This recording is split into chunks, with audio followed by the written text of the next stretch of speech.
Guys, ayan, magandang hapon. Ayan, ayan guys, nagluto po kami ng aming merienda time. Patalyasi yan guys ha. Ayan po. Ayan po ang aming pansit. Ayan po ang aming pansit. Pangit yung dry. Sapa. Ayan ang aming pansit. Huwag mo i-dry. Ayan. Ayan, si Ate Ramia, may paluhod-luhod pa yan, guys, dyan sa pansit namin, guys. Ayan. O, diba? Kaya masarap yan, guys, kasi dinadasalan yan, guys. May luhod yan, guys. O, diba?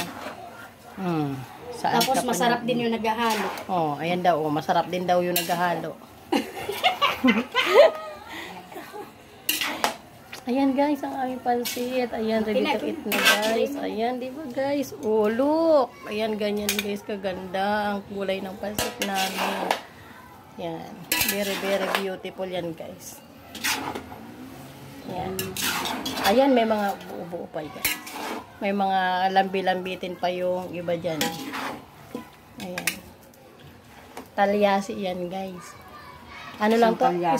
Isang kilo lang to ate rin, no? Isang kilo. Dito namin siya guys niluto kasi hindi siya kasya doon sa lutuan ko talaga kasi pang kawali lang talaga yun. Yun lang guys. Maraming salamat. Bye bye. Thank you. God bless. Bye. Love you.